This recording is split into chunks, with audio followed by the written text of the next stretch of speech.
Before we dive into today's story, make sure you're subscribed and tell us in the comments where you're listening from. I love seeing how far these stories travel. You were always a sucker. Mike always letting them use you while Ethan lived like a king, Linda said. Loud enough that half the people in the probate office turned their heads and the court reporter's pen seemed to slow, and the laughter that followed hit me like a fist to the gut. My name is Michael Hayes. I'm 44 and I'm from Akron, Ohio, and hearing my sister's voice ricochet through that room felt like the last of my choices being read aloud and found wanting. I remember the click of her heels on the linoleum of our mother's kitchen when she said it.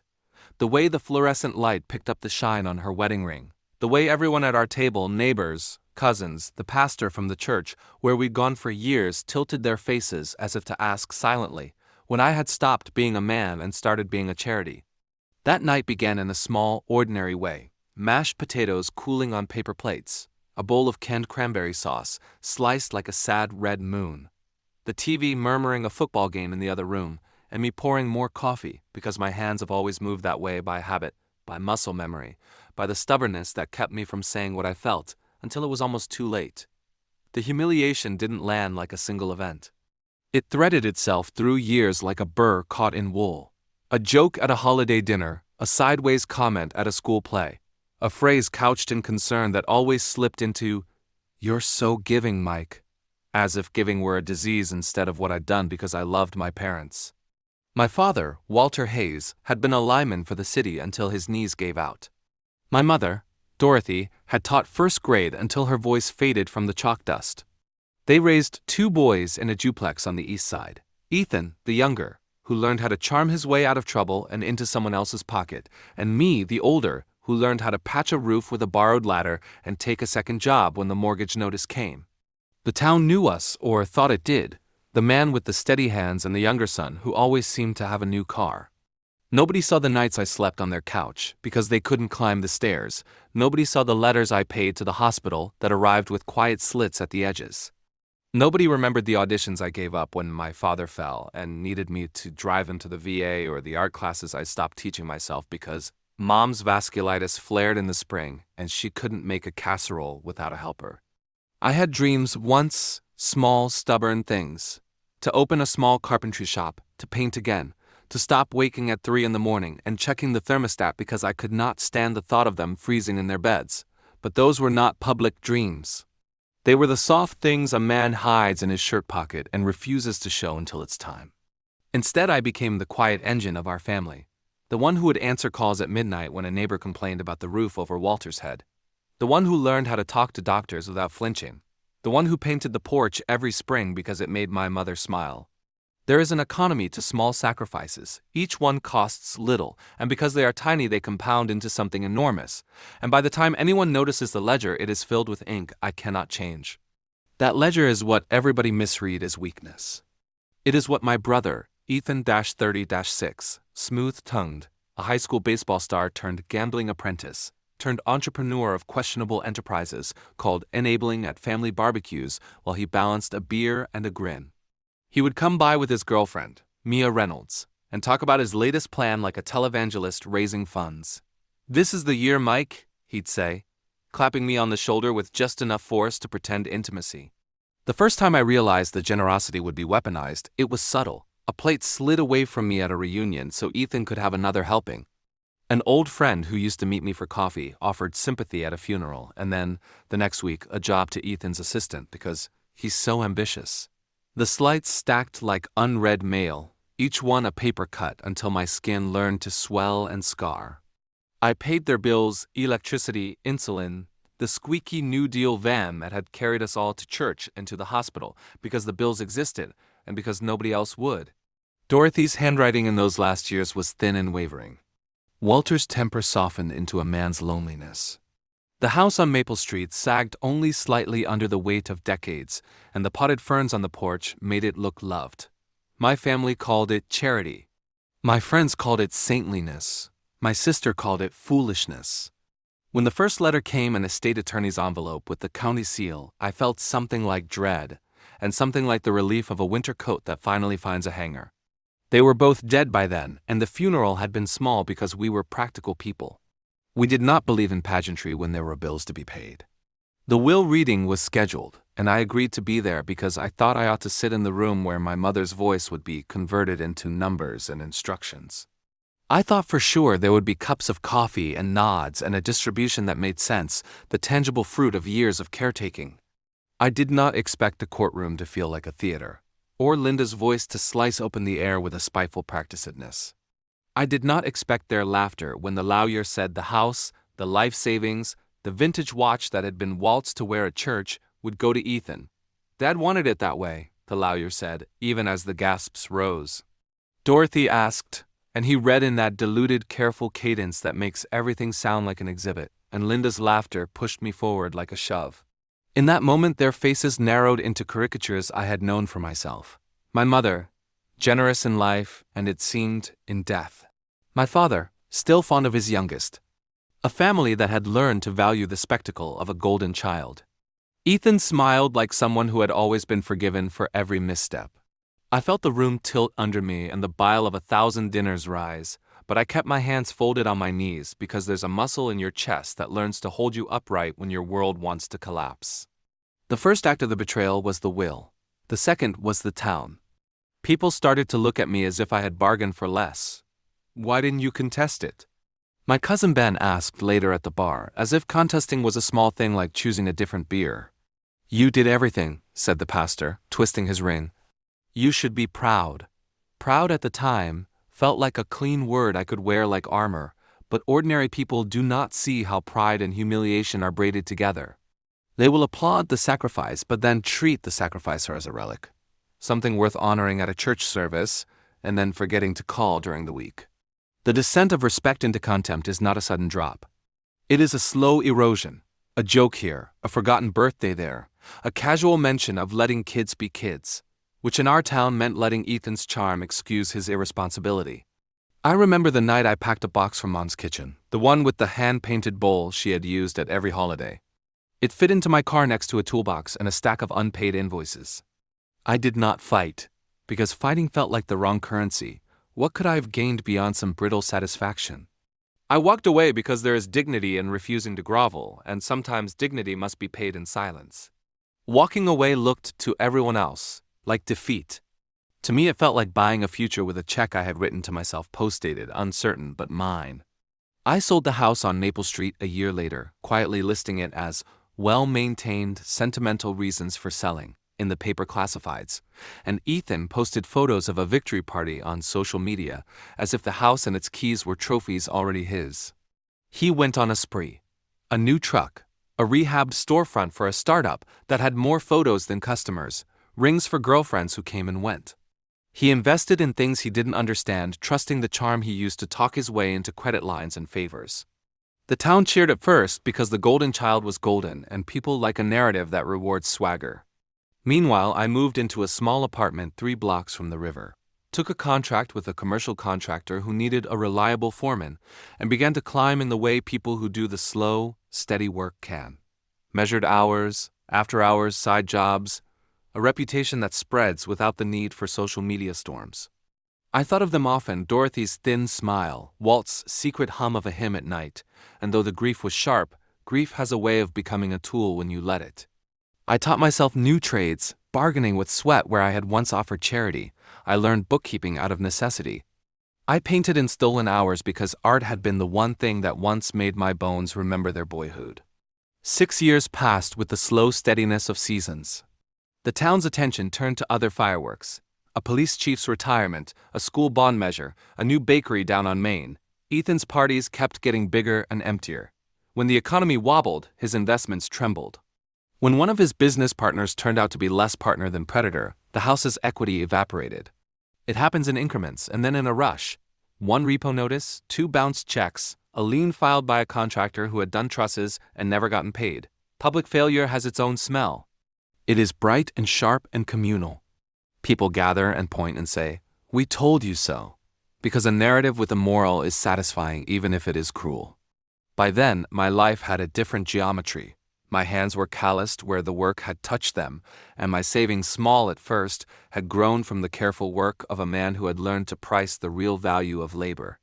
I bought a modest house not as a provocation, but as a quiet assertion that I could stand on my own. The news of Ethan's collapse traveled faster than the winter storm that followed it. It clicked through the town's grapevine like a record stuck on the same scratched note. People who once dismissed me as meek now asked me in hushed, incredulous tones how I had done it. They wanted numbers and names, a recipe for climbing unassisted. But the specifics are not what mattered as much as the reversal. The golden child's fall painted the older child as wiser, the man who had not sought headlines but had built something durable. The public eye, quick to worship, was now greedy for spectacle. It followed Ethan as he emptied the storefront that had once been his pomp boards across windows, a few plywood signs, a for-lease ad that seemed to hum with the town's disappointed breath. He called me once in that season, voice thin with something like apology and anger braided together. "Mike," he said. The name sounded small through the receiver. "Help me out, will you? Just a short loan till the end of the month." I listened to the list of reasons, the litany of poor decisions dressed in urgency. I could have stepped forward and handed him cash, gone down in flames to play the generous martyr once more, the man who paid for everyone else's mistakes. In that moment, I thought not of revenge, but of boundaries, the difference between love and self-annihilation. I had learned to measure what I gave, so I did not give him a check. I offered a different thing. The terms of a small contract, a job on a build, payment for hours worked, and a clear expectation that he show up and do the work. If he wanted to rebuild his life, he could do it with his own hands. He came the first morning, late and apologetic, but in jeans he could not keep clean. He took a hammer and swung it the wrong way and injured his thumb. He complained in a voice that had known pampering, and he left after 2 weeks, the job site a place where pride and skill cannot be simulated. The town watched with a greedy, schadenfreude-eyed hunger as his stumbles multiplied into headlines. A lawsuit from a former investor, a drunk driving charge late one night when he thought the world had closed. His girlfriends left like tumbleweeds. His hairline thinned from stress. The laugh lines I had seen on his face at high school graduations hollowed into something hungry. I did not gloat. Gloating is a poor cousin to the quiet satisfaction of correctness. I felt the old ache of being cast aside, but that ache had, over time, become education. I learned to folder the memory of their scorn into lessons of how not to live. The real reversal came at the county fair, of all places, a place that archives the rhythms of small-town life, quilt shows and tractor pulls, a pie contest where people still judged by the weight of sugar and the steadiness of a crust. Ethan, who had once stood in the limelight at high school sports banquets with a grin and a glass of someone's praise, arrived at the fair in a borrowed jacket. He tried to stride like someone who belonged, but belonging is not an act, it's a currency earned. He went to the booth where Linda had her knitting group selling scarves and saw her arranging things with the old fastidiousness, and he asked for her help to get a gig at an insurance company where she had a contact. She listened, folded another scarf, and said in her economy of tenderness, "You burned the candle at both ends, Ethan." The reply in her voice was like a verdict. A week later, the paper printed an op-ed Linda had written about responsibility and the importance of planning for the future, making not a single mention of her brother's collapse, but painting responsibility as a virtue she had always championed. The hypocrisy made people uncomfortable, but discomfort is a social lubricant. It keeps things from sticking.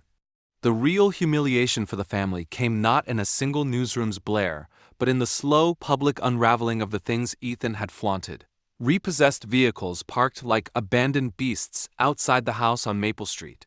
A sign outside the business that read, "Owner moving, everything must go," and a neighbor's GoFundMe for creditors titled with a sarcasm that tasted like bile. He called my name in a way that implied inheritance was owed to him by a cosmic ledger. I answered honestly, saying I had made my choices and did not regret them, that I had worked hard and paid my dues, that if he wanted help he would have to want it himself. That answer, pragmatic and unsparing, was news to the town because public narratives prefer clear villains and heroes, and I had chosen to be neither. Time has a way of clarifying character. Soft things wear away, strong things stay. When the creditors circled like vultures, they found Ethan had no safety net other than the goodwill he'd frittered, and goodwill, in our town, is a currency spent on weekends and virtue signaling and then recirculated. The day the sheriff came with papers for the foreclosure, a small group gathered on our old street and watched the moving men take things that had been his parents and call them assets. Someone from the high school took a photo, and within an hour a pile of it was on the internet with comments that were cruel and forgiving in equal measure. Watching the house's windows go dark, I felt something complex. The satisfaction of being right in a way that cost nobody anything, the grief of seeing our childhood home become a staging ground for a morality play, and a sorrow for those who had been blinded by charm, and therefore had no scaffold when the winds came. The family, who had once laughed at me, began to come to me like supplicants. Not for charity but for guidance, because their own collapse had revealed the scaffolding of my life. Steady work, money put aside, skills learned. A circle of people who trusted me because I had proven myself in small things. Linda called me one evening, voice small, and said, "You were right to walk away." I could hear the way she swallowed the shame. "Ethan needs," she started and stopped. There was no apology in that call, no dramatic unburdening. Apologies in families are often like band-aids, a quick, insufficient fix. Still, her voice was a bell that rang the end of something. The consequences were not theatrical. They were practical and visible. Ethan lost his townhouse, then the truck, then the last of his investments when the creditors auctioned them off. The sheriff's sale was an event that drew people who had no business in it. They came to watch the spectacle and to whisper about karma. Ethan's name began to appear on the wrong side of the town's ledger. Collections, a misdemeanor, the sort of thing that ripples out into job interviews and background checks. Our parents' circle of friends started to avoid him. People don't like being reminded of their own leniency. I could have taken pleasure in his downfall. It would have been human to do so. Instead, I did something quieter and harder. I kept my distance but not my compassion. When he showed up on my doorstep months after the foreclosure, eyes bloodshot and face gaunt, he did not know how to ask for help without shame. He stood on that porch with his hands in his pockets like a boy waiting for permission to come home. I opened the door. We did not hug. We did not fall to our knees. We sat at my kitchen table, simple, the surface polished from work, and he told me the facts in a voice that had been drained of excuses. Loans he had not understood, partners who had disappeared with funds, a court date he had missed because he was drunk in a motel. He expected condemnation, maybe even a punch, but I handed him a cup of coffee and a list. The list had contact numbers for a legal aid clinic, the number of a carpenter who took on apprentices, and the name of a counselor who did sliding scale rates for men who couldn't afford anything else. He stared at the list like a map to a country he had never been taught to enter. Responsibility. People called it a mercy, then. The paper called it a magnanimous act. My sister called it performative, which is to say she wanted the story to be about me again and so had to reduce it into bite-sized commentary. But the act was practical. Mercy without structure enables more of the same. I told him I would lend him my pickup for a month to take jobs. I had a line on roofing, hauling, odd jobs that would not make him rich but would keep him moving forward if he showed up. He worked. It was a slow, humiliating apprenticeship. He scraped paint until his hands blistered and learned to count supplies and to hold a level correctly. The work did not transform him overnight, but it taught him an old-fashioned arithmetic. Hours and respect tally into a better life if you keep the books honest. The town's reaction to this, my helping of the man who had taken everything, was a mixture of confusion and grudging admiration. Some of the people who had once mocked my choices began to see a pattern. Steadiness produces results, spectacle produces headlines. They did not all become converts, but enough did that the narrative began to shift. With time, my own wealth grew not as windfall, but as the compound interest of years of steady work and careful investments, ones I had researched and understood instead of being courted by a flashy promise. I started a small contracting firm with 2 men who shared my ethic, men who valued honesty over puffing resumes. We took on municipal work, projects that required permits and patience and an insistence on doing things right. When the company that had once hired Ethan as a consultant folded, it was the town subcontractors, people I'd known for years, who reached out to me and offered work because they trusted me to finish what I started. The tables in social circles that had once been tilted against me found slowly a new balance. People who had snickered at my thriftiness now asked for advice on retirement accounts and the best banks for small businesses. It was satisfying in a bassoon-like way, low, steady, resonant. Yet satisfaction was accompanied by a quieter, pained knowledge of what had been lost. My parents' absence was a permanent hollow, and while their house no longer defined me, the years of uncompensated care had cost me things that money couldn't fully repay. The art shows I missed, The late-night conversations with friends that I skipped to be at their bedside, the fracturing of certain relationships because my time belonged to someone else. Those costs are the ledger a man carries. The town noticed the reckoning with Ethan when he attempted to stand in front of a charity event and ask for support and found faces turned. He tried to enter the circle of local business owners and was met with polite refusals. A man who had relied on charm found himself denied the currency that had flowed through him, and the loss of that currency felt like an identity crisis writ large. His desperation took strange turns. He accused me in public forums of hoarding resources, of profiting off his misfortune.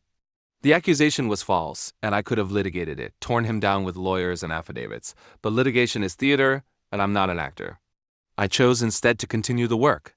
The truth of who I was in the ledger I kept, not in headlines. Fate, or the slow mechanics of consequence, did the rest. Ethan's name started showing up in the courthouse for small claims he could not meet. He lived in a rented room above a laundromat for a while, then in a neighbor's spare room, then in the truck he'd managed to keep for a short spell. There is a public cruelty to homelessness in a small town. People will pretend it does not exist until it becomes inconvenient to ignore. My sister Linda, for all her barbed tongue, found it awkward to confront a brother who smelled of cheap shampoo and regret at a family gathering. Family dynamics, never simple, went through a rot and the recovery of sorts. Linda stopped attending the knitting group's market sometimes, citing busy schedules. Ben avoided my number for a time. The pastor's eyes looked at me differently when he saw me in the pew. But the most telling shift happened when Ethan tried to collect the items he had sold to keep himself afloat and found he'd sold the watch Dad had treasured, the bowl that had been Mom's, things that a family keeps in order to remember rather than to spend. People in our town, raised on certain myths about inheritance and worth, found themselves embarrassed by their own earlier judgments. They'd applauded the gilded lifestyle and now were called to account for their applause. The law moved like the seasons, impartial, indifferent, cataloging debts, liens, and titles. Friends who had once called Ethan to join in his schemes now left their phones unreturned. People began to call me for help, not financial, not always, but for advice on how to handle the quiet texture of a life. How to find a contractor who would be honest, how to teach a son to show up for work, what licenses were necessary for a small business. I became, in a way I hadn't planned, the repository of practical knowledge. I taught classes at the community center on basic home repair and on how to build a budget. Men who had once mocked me came and listened. The irony was delicious in a human way. The one they had called a martyr had become a teacher, the quiet authority about practical living. The humiliation, which had once burned like a branding, cooled into a scar that you could look at and know where it came from. It did not disappear, but it did not dictate my days.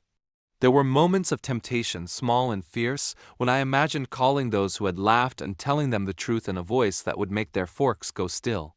Telling Linda that her laughter had been a stone in my pocket, telling Ben that his question about contesting the will had been hollow, telling the pastor that commending sacrifice, and then ignoring the sacrificer, makes a sermon into an act of hypocrisy. But I learned that revenge disguised as revelation rarely satisfies. It only feeds a hunger that leaves you as empty as the thing you tried to punish. So I chose to let consequence, not spectacle, do its work. When Ethan finally faced criminal charges for a debt he had defaulted on, charges that did not merit prison, but demanded restitution, he sat across from me in the courtroom, like a child again. I could see in his face the years drained of bravado, the brittle shell of someone who had never learned to care for himself. The judge, whose bench had once been the stage for much moralizing, read the facts and issued an order: restitution to the creditors and community service. It was a small, precise instrument of consequence, legal, civic, unavoidable. The news spread, not with the ecstatic glee of a public execution, but with a sober acceptance that sometimes people must face what they've done.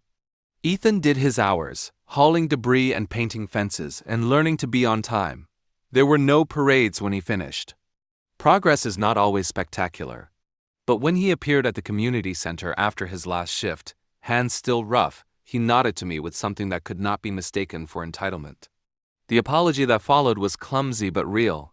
He said, "I'm sorry, Mike," and he meant it in a way that sat in the air between us like a small, repairing stitch. Repair is not erasure. The town, which had once pointed fingers and then turned away, began to tell a different story. A story about a system that rewarded sustained, invisible work more reliably than sudden charm, and the danger of betting your life on charisma.